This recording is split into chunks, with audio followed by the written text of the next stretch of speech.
اعوذ باللہ من الشیطان اللعین الرجیم بسم اللہ الرحمن الرحیم اللہم صلی علی محمد وآل محمد واجل فرجہم وساہل مخرجہم اللہم اجل ولیک الفرج۔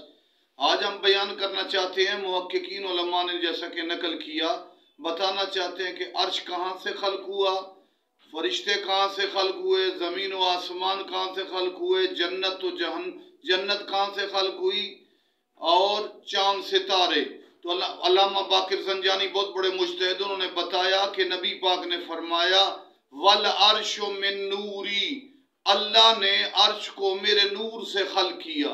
وَالْمَلَائِكَةُ مِن نُور الْعَلِيِّ، ملائکہ کو علی کے نور سے خلق کیا۔ وَالْأَرْضُ وَالسَّمَاءُ مِن نُور الْفَاطِمَةِ، آسمان اور زمین کو خدا نے جناب سیدہ فاطمہ الزہرا کے نور سے خلق کیا۔